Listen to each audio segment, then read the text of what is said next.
good, YouTube? It's your boy Buckeye618, and today I'm in a new spot. I'm lying. I'm actually visiting my girlfriend in the University of Illinois, so I'm actually behind enemy lines right now. We were supposed to play them in football in 2020, but we all know how that went out with COVID and everything that was going on. It was just a crazy year for sports in general. But today I'm here to talk about our running backs coach, Tony Alford, who got the promotion to the run game coordinator shortly after our wide receiver coach Brian Hartline got the passing game promotion. And today we're gonna talk a little bit about that and what he's done for the University of Ohio State. Excuse me, the Ohio State University. Don't kill me. All right. Tony has continually mentored and produced tough, reliable, and productive running backs for the Buckeyes. Coach Ryan Day said in the press conference, he has terrific understanding of how to get his student athletes to perform at a high rate of competitiveness, and I'm really pleased to promote him to our run game coordinator. Now, our coach Tony Alford received a number of ventures from other programs this offseason and has been with the Buckeye program since 2015, since he was hired in place of Stan Drayton as the running backs coach when Urban Meyer was actually coaching here. Within his first several seasons at Ohio State, Tony has coached the likes of Ezekiel Elliott, who now plays for the Cowboys and was a first-rounder out of Ohio State, and J.K. Dobbins, who now plays for the Ravens, who was also a first-rounder coming up. Dobbins had the best rushing season in Buckeye history under Alford, become the first Buckeye player to rush for over 2,000 yards with 21 touchdowns. First in program history in his final 2019 season, Mike Weber was the third 1,000-yard rusher under Alford, doing so as a redshirt freshman in 2016.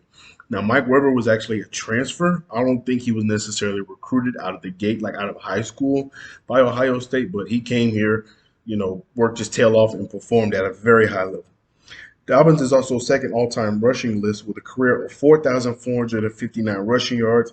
Elliott is third on the list with 3,961 yards and fourth all-time with rushing touchdowns with 43.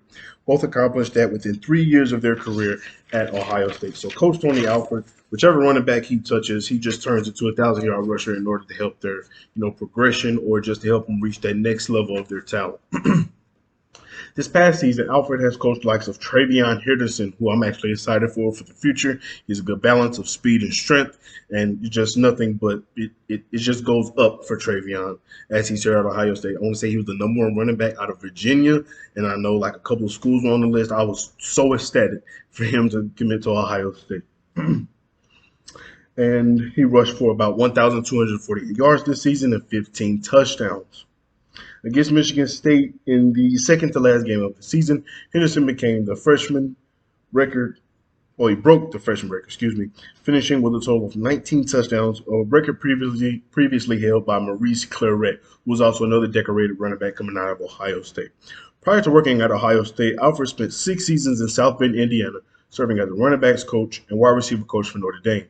He began coaching running backs at Mount Union in '95 after his playing career professionally went out pretty quickly. He spent the year at Kent State before going to Iowa State, where he spent 4 seasons, and each within the 1,000-yard rusher.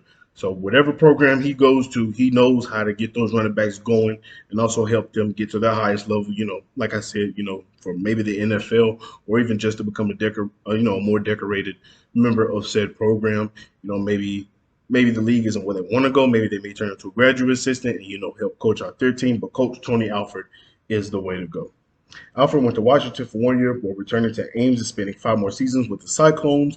Spent 2 years at Louisville in '07, coaching another 1,000-yard back before going to Notre Dame. Now, I'm sure Coach Tony Alford has had some offensive coordinator positions as well as maybe some other, running backs coach positions, maybe at, other school. I think maybe a plethora of schools maybe wanted this guy, maybe a team like Alabama, maybe Oklahoma, Clemson. He's just that good, and he has the resume in order to back it up. And like I said earlier in the video, Coach Day is putting more trust in his coaches. No need of another uncertain season. The offense was good, but the defense not so great. But, Coach Day has, put certain coaches in place. And, with maybe the departure of a couple coaches, maybe could have scratched the head of a couple fans. But we have to just trust the process. And, Rome wasn't built in a day. But Ryan Day has made some kick-ass hires this offseason. And I'm putting my full trust in him. And that has been our coach, Tony Alford. Now, I'm very excited for this upcoming season as, the recruits are coming in. We're getting a new coaching staff. We're going to see how that works out. Ryan Day is out for blood, and I can't wait to see what happens. It's been your boy Buckeye618. I'll catch you on the flip side.